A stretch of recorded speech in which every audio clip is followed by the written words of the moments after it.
This is the Triple C Podcast. Talking all things comics, culture, and cosplay. With Josh, Kevin, and Zach. What's going on there, Triple C Podcast fans? It's your old pal Josh, and I'm back with another fantastic, nerd-tastic episode of the show. It is now the week after 4th of July weekend, so for everybody who is out there celebrating, I hope that you were having fun, but being safe, because nobody, and I mean nobody, wants to deal with a crippling hangover the Monday after 4th of July weekend. As always, you can check us out on all of our social media pages. We are on Twitter, we are on Instagram, we are on Blue Sky Threads, and we're still on Facebook after all these years. And as always, check us out wherever you may get your podcasting fix, whether it's Spotify, Apple, iHeart, wherever you may roam and get your podcasting here at home. We are there without a care. And don't forget to check us out on twitch.tv/Triple C Podcast every Wednesday at 7 p.m. Central, where our boy Kevin will be doing excellent gaming awesomeness. Now that that's out of the way, time to get into the meat of the meal, as they say. My guest today is the one and only comics pro, Pete Bune. He is a New York-based filmmaker and writer, best known for the series Squatch Watch. He co-starred and produced the cult horror comedy show The Ghouligans from 2005 to 2015, and continues to work in various media, including music, video, podcasts, short films, and documentaries. His recent credits include the documentary Bouncing Souls, Stoked for Summer, and the shot-on-video feature Scream Walkers. Pete, welcome to the show, brother. Thank you for having me, Josh. Stoked to be here. Oh, it's always a treat, especially because you are on the East Coast, so you're part of the rivalry between Chicago and New York. I still say that, you know what, the pizza wars can just level themselves out, and whoever's left standing will claim victor. Listen, Josh, I'm a Cubs fan. I'm a Mets fan first, but I'm a Cubs fan. I love Bill Murray. I watch The Bear. It's all good. Belushi, all that stuff. Groundlings. Was it Groundlings LA or Second City? There's a Second City that just opened up in Brooklyn, by the way. It's the same. It's we're commuting. You know what, Chicago, New York, I don't think there's a rivalry, not in my opinion. I love the city. Well, we appreciate that. And even though I've still yet to visit New York, I know that it is an amazing town, and I know that whenever I get my butt out to the coast, that I'm probably going to have the most epic weekend or week of my life, and I'll probably end up saying, "Oh, you know what? I could probably learn to like this place if, like Chicago, it wasn't so gosh darn expensive." There's a lot to do here. I'm not gonna lie. There's a lot of fun stuff to do here. I'm in Queens. I'm near Forest Hills, where Spider-Man's from, where Robert Downey Jr.'s from, Forest Hills. And that's the home of the first suburbia, Long Island. Yeah, that's all I could say about that. But yeah, no, Chicago pizza. I love Giordano's. Yeah. Mm-hmm. We could jive on that. But yeah, you can't beat a New York pizza. Come on. You can put that in your pocket, jump on the subway, go home, take it out of your pocket, and just start chowing. I mean, I will say that when it comes to pizza, that we do have something as far as that put it in your pocket with the tavern style, with the square cut versus the pie cut as far as things go. But that's more about portability than anything. Right on. I could dig that. Right. But you know what? That's a conversation for another day, and possibly over many, many pizzas and many, many beers. We are here to talk about the new Kickstarter that is very close to wrapping up, that you are involved with, related to the 2015 New Zealand comedy horror film Deathgasm. You, my dear sir, are one of the two writers on the graphic novel Deathgasm 1.5 Director's Cut, which is serving as the prequel to the upcoming sequel, Deathgasm 2. Wow, that's banana town. How did you get involved with this thing? Yes, sir. That's a mouthful right there. 2015 horror comedy from New Zealand. Yeah, it's Deathgasm is about a band, like a high school band named Deathgasm. They're a bunch of slackers in their small New Zealand suburban town of Grey Point, and they discover sheet music called the Black Hymn, or they think it's sheet music. They play it, they open up they open up a portal from hell where demons come out, and they have to fight and battle the demons, and that's what happens in the movie. As far as the graphic novel, it's a continuation of the survivors from that first movie as it bridges the story into Deathgasm 2, Goremageddon, which is coming out this fall. I made sure to check out the trailer for the first Deathgasm movie, and I'm not gonna lie, this is something I was not expecting to come out of New Zealand. And I'm not slamming their film setup, by the way, but in terms of things like a horror comedy about slacker high schoolers who form a metal band and then have to fight off an incursion from hell, that's not something that was going to be on my bingo card for 2025 in terms of new media I've discovered from international markets. Well, let me add something to your bingo card because the biggest influence on Deathgasm might be New Zealand resident Peter Jackson, who's kind of like his resume, his filmography includes Bad Taste, Dead Alive, Frighteners, and of course Lord of the Rings, which there are a ton of splatter, blood, gore in as far as swords going through Urukai and stuff like that. But yeah, so Deathgasm was created by Jason Lee Howden, who is a visual effects visual. He works in visual effects with Peter Jackson's company, and that's his background. Yeah, I'm checking out his bona fides, and he has worked on the Hobbit trilogy, War for the Planet of the Apes, and Man of Steel. So this man has not just dipped his toe in science fiction and fantasy, he's also played around in the DC pool as well, which is pretty darn cool. So, folks, if you need a reason to go check out Deathgasm 1 before Goremageddon, this guy's got the resume. That's a clear-cut fact. Also, the trailer just made me chuckle because I was like, that scene where they're playing what I'm assuming was D&D, and then they get sprayed by those bullies with the super soakers. Hmm. They're full of pee, and I'm like, well, that never actually happened to me, but I know that that's probably more than likely a thing that's not just internet nonsense. So I was like, my heart goes out to you guys. We're all there at one point. We're all kind of lonely. We're all a little disenfranchised. We stay within our circles and everything. And then epic chaos will sometimes thrust itself into your life, and you must either stand or fall. And these kids clearly choose to stand. And I applaud them for that on a fictional level. Right. And I'm not going to spoil anything because I don't know if your viewers haven't seen it. If you haven't seen it, I don't want to spoil anything, but you could head over to Peacock, the NBC app, and you could stream it from Peacock or download it. It's available. Most totally excellent. Most totally excellent. So, to get back to the Kickstarter, which is our main focus here, because I feel like you and me could just talk about any number of topics until the cow comes back from its geosynchronous orbit around our planetoid. As far as the being involved in Deathgasm goes, you worked on, as we were talking about before we got down to the show, being a part of the Deathgasm comic back in 2023. And if I remember correctly, you mentioned that one issue came out and then the company went under before you guys got resurrected Phoenix-like. Talk to me about that. Yeah, Phoenix like.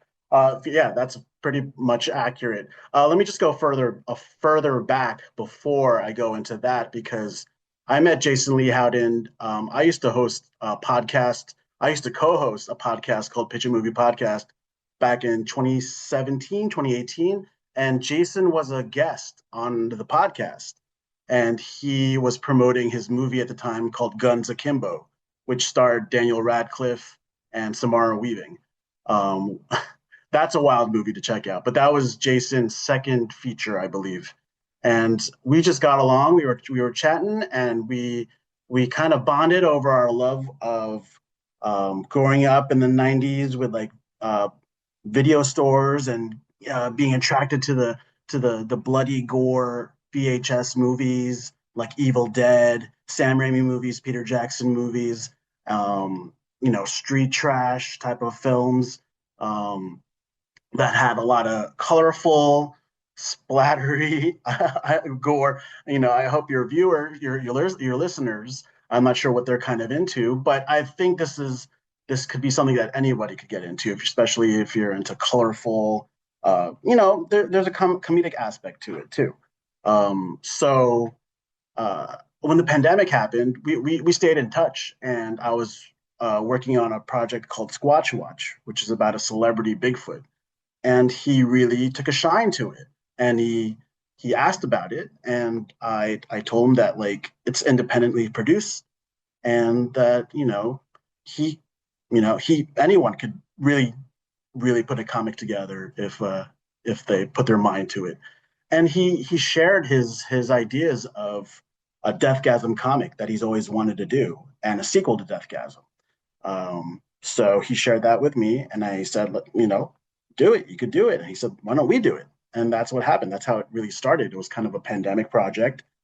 Um, how we started was we we put together a mock version of the Deathgasm characters fighting Peter Jackson's characters from Bad Taste, the aliens, the villains from the movie Bad Taste, and we saw that it actually looks pretty cool. It looks pretty awesome. So he shot that around, and we were gonna produce it and put it out independently.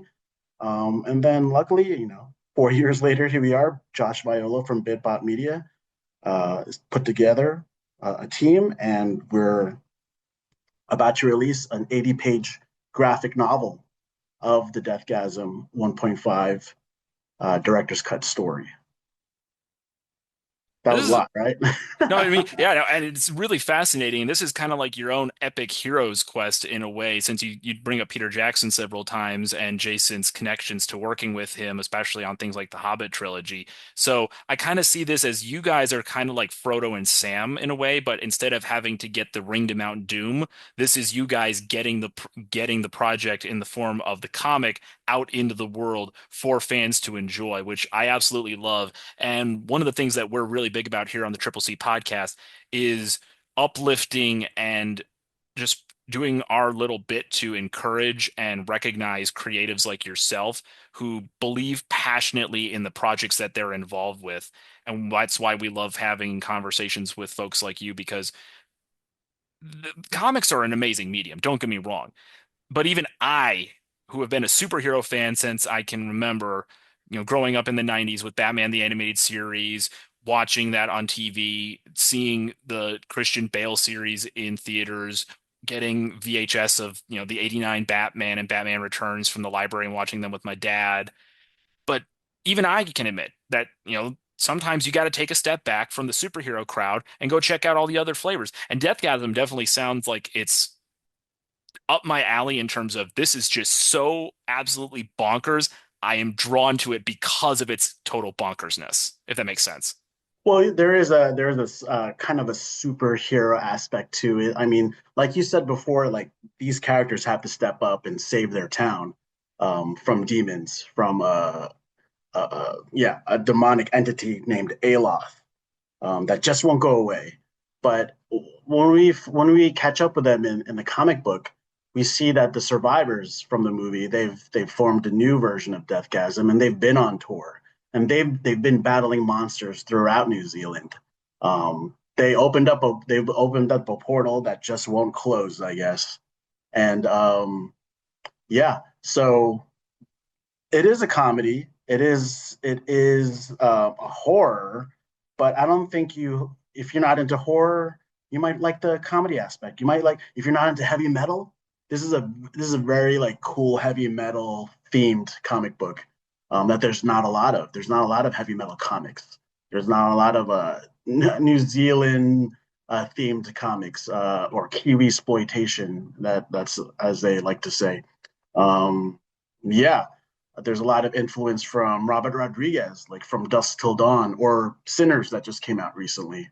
I know I'm naming a lot of movies, not a lot of comics, but because my background is I came from micro budget filmmaking, and Deathgasm is going to be my first. This is exciting for me because it's my first title that's going to be released with the help of the Kickstarter. Well, your background definitely speaks for somebody who is passionate, as I've said before, about the things they believe in. And yeah, you did mention a lot of movies, but that also, again, does speak to your professional background and those influences, because you can go read pages from the graphic novel on the Kickstarter, folks, if you want to get a sense of, okay, what am I going to be getting myself into? Because unfortunately, not everybody does have streaming access. So if you're not able to get access to see the original Deathgasm film, at least you can check out these pages on the Kickstarter for the comic and say, okay, you know what? I've listened to this conversation. I can read these sample pages. This is definitely worth my time and my interest. I'm going to check this out and, see what happens because quite frankly, you never know unless you take that leap of faith. I've talked about leaps of faith before when it comes to not necessarily even just going out there and backing Kickstarters, but exposing yourself to new media, which is another thing we're big about on this podcast, everybody, is exposing not only ourselves, but you, the listening audience, to new media. And Deathgasm definitely slots itself into all those categories. Now, I have to ask you, as a writer for this graphic novel, one of the co-writers on this, what was the biggest challenge in terms of not even coming up with the script per se, but in terms of figuring out, okay, how much do we want to employ and or utilize as far as what is happening here before the next film Gormageddon comes out? Because as we have observed, this is kind of a prequel in the form of an 80-page graphic novel. Sure thing. Yeah. So, like I said, this was a project that was born from the pandemic, and from the pandemic, we're like right now, you and I are on Zoom, and so um, it logistically, I want to say it was difficult, but it wasn't. It was easy. That like me coming from New York and Jason coming from New Zealand, the technology made it easier for us to communicate.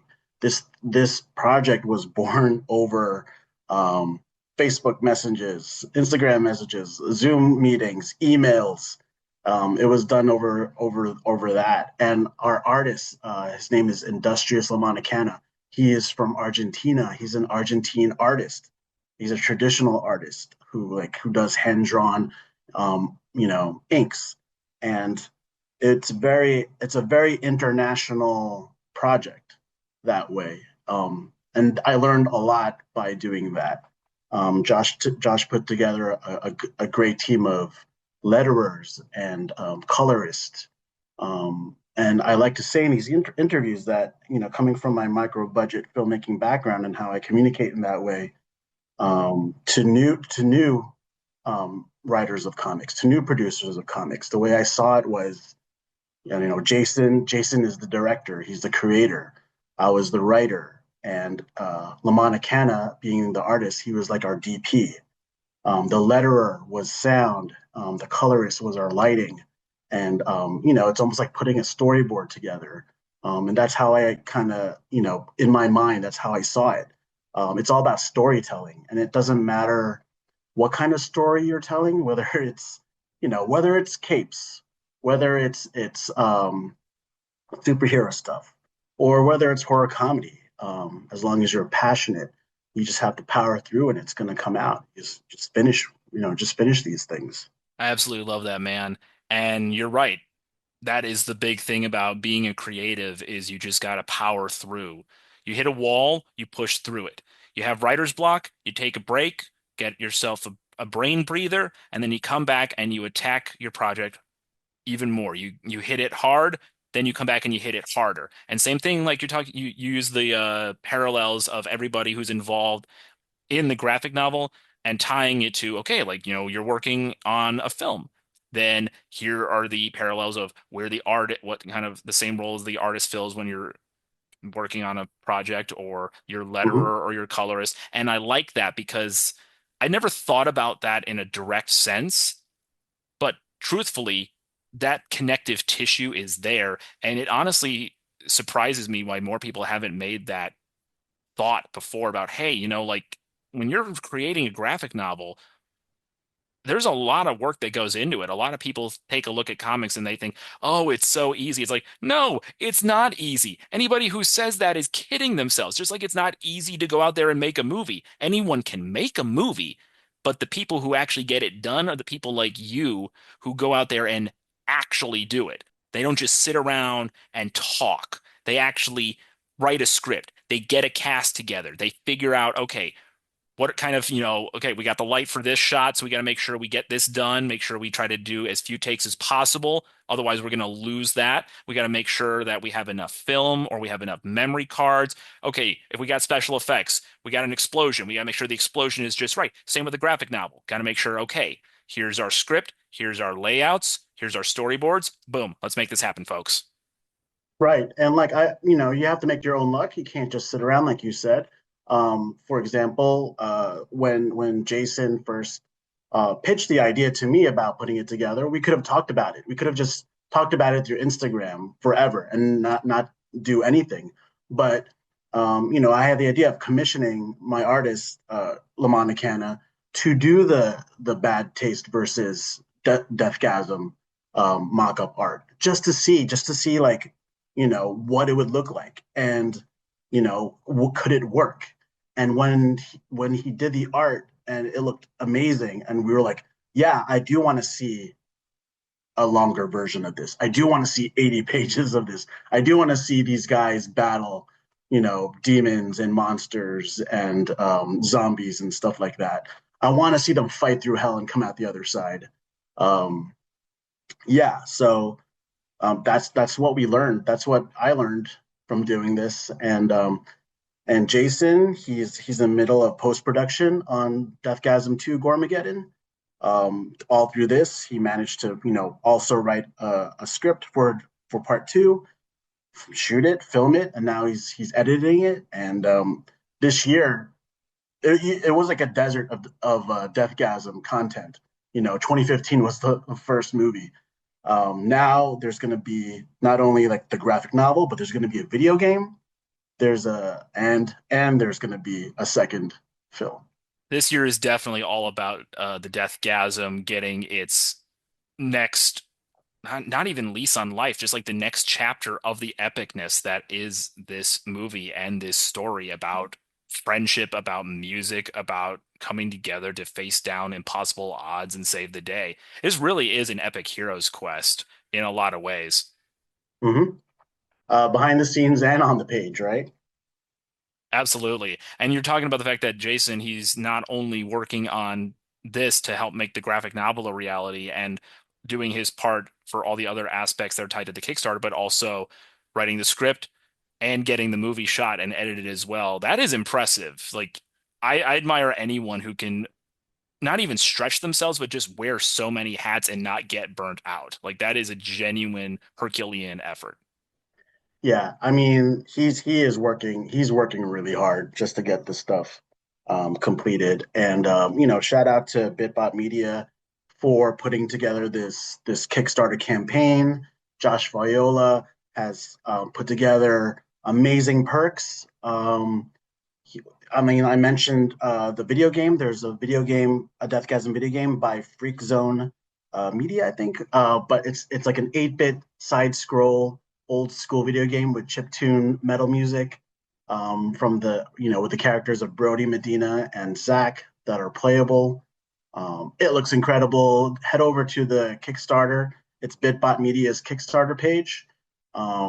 Yeah, and it works like a merch store, so you could just buy stuff. You could buy. There's a vinyl record. There's like the soundtrack on vinyl. Um, there's uh, there's mask. There's latex mask. Amazing looking mask of the characters, of the demon Aloth. You have to look at the page. It looks so cool. There's a guitar. It's called the Deathwing that you could purchase off the site. Yeah, check it out. I totally recommend it. I did actually check all this stuff out, and I encourage you, dear listeners, whether you love comedy, whether you love horror, whether you're a complete and total metalhead, this checks every box that you can possibly imagine. Whether you're a comics fan, a gamer, or you just love really cool merchandise, this has literally something for everybody, and I love that so much. And even though I am not a diehard gamer, I will say that I did enjoy checking out the footage that was in the trailer, and it definitely gives off that wonderful nostalgia bait vibe for anyone who grew up at a certain point in time when that was all we had for gaming. We didn't have all of the high-end graphics that we get for things like, and this is where I'm dating myself a little bit here, but things like BioShock or even the Batman Arkham series or Assassin's Creed or whatever. At one point it was all side scrollers and 8-bit, and we were happy. We didn't need everything else. So this scratches a nostalgia itch that I like very much. Yeah, absolutely. Yeah, that's my era of video games. Like, I'm not much of a gamer. I'm not even much of a metalhead. but I do love Deathgasm. I do love, as a film, as a comic, it works on different levels to me. I do want to mention that the character of Medina from the film, she kind of steps into like the front woman of the band in the comic. She steps into more of a lead role. In the film, she was almost like the girl that the two guys fought over. But then once demons come, you saw that she was more assertive, and you see more of that in the comic. Her character, played by Kimberly Crossman, who used to be a Power Ranger. The the lead also Brody, played by Milo Cawthorn, was also a Power Ranger. So you might get some Power Ranger fans that might be interested in checking out this comic book too, or the film. I definitely can see how, as far as like that heroicness goes, and you're talking about all these different characters who are now stepping up, and they're I don't know if it's like necessarily an evolution, or it is just like that natural progression of where they were in the film. This is how they are in the comic, and since the comic represents the prequel to the new film, then this is that taste of, okay, here's where they are, and this is what you can expect when the movie comes out, if I understand correctly. Yes? Yep, that's right. I also want to mention some of the cool cameos that are in the comic book. And you don't really expect comic books to have cameos, but this is the type of comic book this is, or graphic novel. Being from New Zealand, I'm not from New Zealand, but being from the characters being from New Zealand, there are other New Zealand characters. For example, the vampires from What We Do in the Shadows appear in the graphic novel in issue one. Um, that's Jermaine Clement, Taika Waititi, who's now like a huge director. And What We Do in the Shadows became like an amazing TV show. But not the Staten Island vampires. The New Zealand vampires show up in a scene um, of the graphic novel. This thing is literally just chock full of like Easter eggs of media crossover goodness. This thing is so fun. I I bet if y'all could have pulled it off with the rights or whatever, just for the sheer heck of it, because of how, when I say irreverent, just I mean irreverent in the sense of like how absolutely goofy some of the scenarios that these characters are getting themselves into. I mean, if they're running into into the vampires like you talked about, who's next? Do they run into Howard the Duck for all I know? Obviously, I know that's not a thing, but as far as just bizarreness and like, okay, was not expecting this, but I'm here for it. Right. I mean, it was amazing that we did get permission from Taika and Jermaine to appear to have their likenesses appear. I did receive notes from Jermaine Clement, which is like, I was ecstatic about that. Other cameos, because it is the heavy metal monster world. Guar shows up in the comic. They show up in hell. They're playing poker in hell. I mean, they're in the background, but they're there. Who else? Matt Heafy from Trivium is also appearing in the comic. Um, Samara Weaving's character from Guns Akimbo, Nyx, is also to be found within the pages of the graphic novel. Man, this graphic novel is literally just, as you say, chock full of cameos. And I did notice that on the Kickstarter that some of the art gave off that old school heavy metal magazine vibe, or even like the way they did the cover art for the classic Kiss comics that Marvel put out in the 70s, if I understand that correctly. We put our influences on our sleeve in this. When you know you love something, and if you can apply it to whatever project you're working on, not even like, as you say, like an influence, not in this case like as a copy, but as an influence, do it. Because ultimately, every person who has ever created anything as far as new media goes, whether it's games, movies, comics, music, whatever, they're being fed from inspirational sources. Like anyone today who remembers the late great Darwin Cook knows that he was definitely influenced by Jack Kirby's work in comics. Didn't matter if it was the Golden Age or the Silver Age at Marvel, but Darwin was, you could feel the influence of somebody like Kirby in his writing and in his art style. You are influenced by the stuff that you grew up with, whether it was, side scroller games or heavy metal albums or or screwball comedies or horror films or whatever. Everybody has the things that they love that feed into the passions that they are now working on. Yeah, absolutely. I subscribe to that. And going back to the art, like the art that like Industrious Lamana kind of creates, and the colors, like every page almost feels like it could be like an old school album cover. Like every time you turn the page, it feels like, I don't know if you remember or if your listeners remember what it was like to open up, Led Zeppelin, or like a Metallica album and just like look through the artwork. Michael Jackson, you could just anything, just like the '80s where you opened up like an album, a vinyl, like a vinyl record, pulling it out of the sleeve, smelling it. That's what I'm gonna do the minute I get my first copy of the graphic novel. I'm gonna be smelling the pages. But no, yeah. So like, yeah, just every page is a piece of art. I would hang. Each issue has like a 2-page spread that I would blow up and hang on my wall. There's definitely a lot of comics over the years where I have been the same way. It's like it's a piece of just such gorgeous, splashy goodness that you want to do that. You want to have your copy to read and you want to have your copy where you can just go ahead and cut it up and hang it on your wall. And I know a lot of people who do that. I personally don't, but that's mostly just because I'm like, cutting up comic books. Yeah, No, no, I can't fathom that. But I also worked in a shop for almost 2 years, so I'm like, why would I cut up the comics? I could be reading them. And I'm not slamming anybody who does that, by the way. That's just me just being a little bit of a goofball. yeah, I'm kind of like that too. I don't like bent pages. I might get 2 copies, or I might just like, wait, I worked on this. I could just blow up the issues myself and frame them, right? So that's kind of like the coolest thing about this is that, I have access to all the art. It's really exciting because like this is the first time this is happening for me, or um, something I worked on. I'm really proud of it. I'm really proud of it. I'm proud of everyone else who worked on it, and I can't wait for everyone to read it. It's been so long, just gestating and like keeping it not a secret, but like keeping it to ourselves before it was ready to come out. And I just can't wait for people to read it and talk about it and share it and yeah, and see where it goes, whether there's going to be Deathgasm 3 or another graphic novel or an animated series. I don't know. I'm just really excited about these characters, and for people and the fans, especially for the fans to get to see their favorite characters come to life again. Be proud of the things that you care about. Be proud of the things that you're passionate about. That is the kind of thing that, again, I know we've talked about this, folks.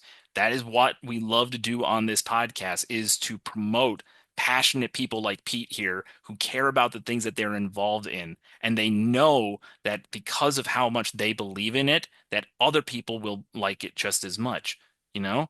And also, buy the ticket, take the ride, man. Get on board with the Deathgasm train. I'd be down for an animated series. Why not? If An Guar, amusement park.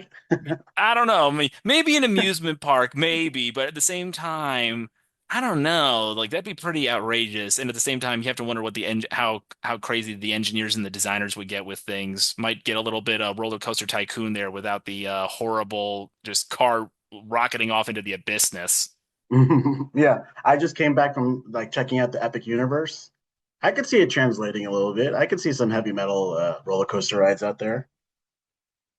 Yeah, that'd be pretty cool. They'd have to make a Kiss coaster though. I know Kiss is not Mhm. exactly heavy metal, but those guys are just so epic that it almost demands a roller coaster.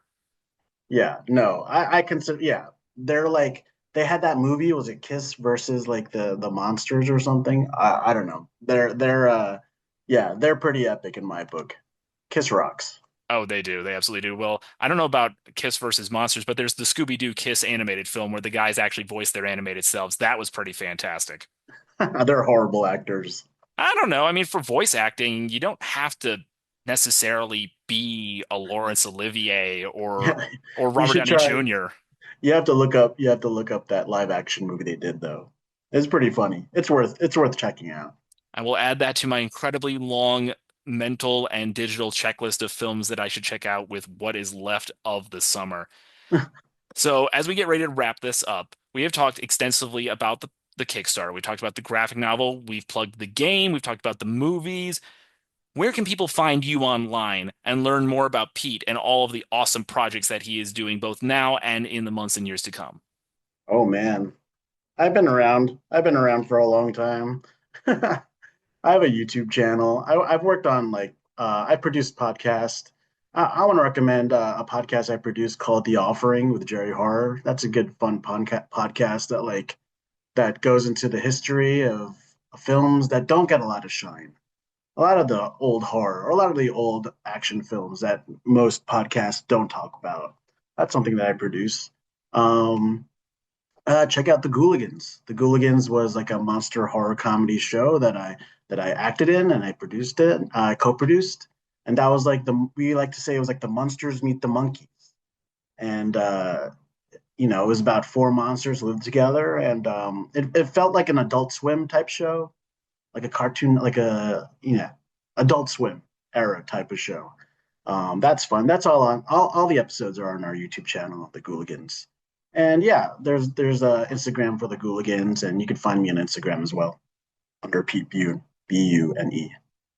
Most totally awesome. And I definitely will have to check out the Gooligans and the pod and your podcast where you guys are doing like deep dives into not even necessarily forgotten, but less talked about media. I have to ask because I'm a fan of just some of the wackiness that came out with 80s cinema. Have you ever done any dives with any of the projects that Canon Film Group put out in the 1980s, like, Chuck Norris in Invasion Dude, USA or dude, Electric Boogaloo? that's the wheelhouse right there. Those movies, the Cannon movies, the Kickboxer, the Van Damme movies, the Seagal movies.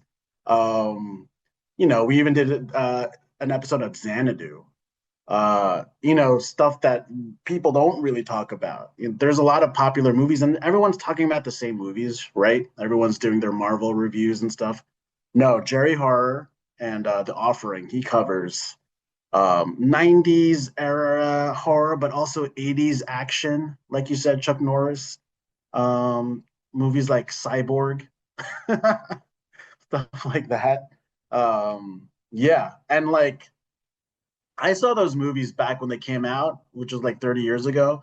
But I think the stories behind those movies are even more interesting. I'm definitely one of those guys who loves to not only watch a movie, but also learn a little bit more about what went into it. Just a quick rabbit trail side story. I remember years ago, I was at a convention and Sam Jones, Flash Gordon himself was there, and we got to talking and everything. He's such a nice guy and all that. Like, it's not even like being intimidated because he's Flash Gordon, but it's like, what is he like? And he was such a super chill dude. And he talked about how when they were filming the movie, every day after they wrapped, everybody else would be going back to the hotel to party and whoop it up and everything. And Max von Sydow, Ming the Merciless, would go back to this little beach bungalow house that he had rented, and he would just be going over the script for the next day's scenes. That's how committed a guy who's like, a classically trained actor has done all sorts of movies before playing Ming. That's how committed he was to making this character as serious and scary and intimidating as he was, even though ultimately, even I'm willing to admit it, there are parts of that movie that are extremely cheesy. Yeah, well, that's why we love it, right? Um, wow, that's really cool to know that like the guy from the Seventh Seal even took Flash Gordon that seriously. I mean, and the way I look at it, if you're an actor of any kind of caliber, if you really care about something, you're going to go ahead and you're going to commit to it. I would love at some point if it was ever possible to sit down and pick Frank Langella's brain about what it was like being Skeletor in the Masters of the Universe film. Because that thing is delightful. I know there are things that are kind of screwy about it, but his performance as Skeletor is one of those, it just stays with me. It just stays with me. It's like watching it's honestly, it's like watching the original Street Fighter and Mortal Kombat movies. You just you Yeah, want you want to he talk to the definitely he went cast. for it. He went for it. Langella went for it. And what's his name in the Street Fighter movie? He totally went for it. Raul Raul Julia, Julia, they yeah, all went for it, man. And these are like Oscar nominated actors in Oscar. kids movie, video game in video adaptations of 80s cartoons and video games. That's one of the things that we love about being nerds is we like everybody's always like, oh, nerds. And it's like, dude, we get the best movies, we get the best franchises, and we get the best merch tied to it. Sports, everybody eventually has the same jerseys, hats, pennants, cards, signed bats, signed balls, signed whatever, hockey sticks, pucks, whatever. Yeah, and that's all well and good. Sure. But I'm sorry, if you try to tell me that even a signed rookie card or a signed Stanley Cup puck is going to match up in coolness to the same thing as, I don't know, having a Captain America shield signed by everyone in the Marvel Comics cinematic universe that you can get a hold of. Nah, I'm sorry. The Cap shield with the signatures wins out over the rookie card and the Stanley Cup puck any day. I mean, like sports fans, they're kidding themselves if they don't think that they're nerds too. They're just nerds for sports. Thank you. I've been saying that for years. They just don't want to admit it. And I'm like, yeah, being a nerd is literally just being passionate about the things that matter to you. If you're a computer programmer and you love to build PCs in your off time and mess around with graphics cards and hard drives and all that junk, then yeah, you're a computer nerd in the literal sense of the word. If you're an accountant and you enjoy, for some reason, just playing around with math formulas and equations when you're not busy auditing somebody or helping somebody balance their books or whatever. You're a math nerd. If you love cars, you're a gearhead. Yeah, there's an actual term for it. You're not just a Mhm. car nerd, you're a gearhead. If you're like you, Pete, and you love cinema and you love heavy metal and games and comics, you're all those things. But at that point, you're just a nerd like me. Absolutely, I agree, and the term nerd has become like over the last 10 years, it's become cool. Back in the '80s, being called a nerd was offensive, but now it's like a badge of honor to be called a nerd. And there's jocks that show up to see Avengers Endgame. They're don't front. You show up to all the Spider-Man movies. Doesn't matter how cool or not cool you are. We're all watching the same stuff now. That's like the remainder of the monoculture nowadays. Back in the day, we all used to watch the same TV shows. We all used to listen to the same songs on the radio. That doesn't happen anymore. But I think, going to a convention, in person, going to the movie theater in person, that's the few times that we can share monoculture. We are watching the same movie in front of us. We are going to the convention to meet, the Avengers at the same time. Before we started, I was talking about I did spend some time in Chicago with the Gooligans. With the Gooligans, we got to travel and go to horror conventions and Comic Cons, and that's the best part is like the in-person stuff. You get nerding out in person with other nerds. We can't lose that. We can't lose that. We have to hold on to that. um, you know it's not the same, being on your phone, being at home and watching streaming. It's not the same. Go out, touch grass, right? Yeah, I don't know where I'm going with this, but I guess I'm really passionate about that too. And I can't wait to like take Deathgasm and the comic and graphic novel and meeting people who read it, and going to conventions, going to comic conventions, and getting it out there and introducing it to more people. That's what I can't wait for the next year. That's what I'm looking forward to the most. Well, Pete, we're looking forward to it as well, and hopefully we can have you or Jason or anyone back on to once things are wrapped up and it's out in the world to talk about this and what the next steps are. Folks, again, a friendly reminder that this Kickstarter is still happening. There's just a few days left for you to go ahead and throw down some of them hard-earned dollars to show your love, whether again you're a comics fan, a gamer, or a heavy metal fan for the Deathgasm projects. Again, you got the Director's Cut 1.5 graphic novel, you got the side-scrolling 8-bit video game, you got all this other sweet stuff that's available through the Kickstarter project. Go check it out. It is absolutely worth it. Pete, on behalf of myself, the Triple C podcast team, and nerds all across the spectrum, thank you so much for the gift of your time, your talents, and for coming on to chat about the project. We appreciate it, brother. Thanks, Josh. That was a lot of fun. Folks, I hope you enjoyed my conversation with Pete. Once again, you can go check out the Deathgasm Kickstarter. You can honestly just Google it and look for Deathgasm and the graphic novel Deathgasm 1.5 Director's Cut. Again, there's a few days left in the Kickstarter, so you still have opportunities to kick in some funds for the graphic novel, for any of the merch, for the video game, the vinyl album, whatever suits your fancy and your metal sensibilities. As always, I'm Josh, wishing you a fantastic week. Continue to support your local libraries, comic book stores, and other small-owned businesses, keeping true to the nerd that is within you, within all of us, and we will see you next time, folks. Same nerd time, same nerd channel. Bye for now, everyone.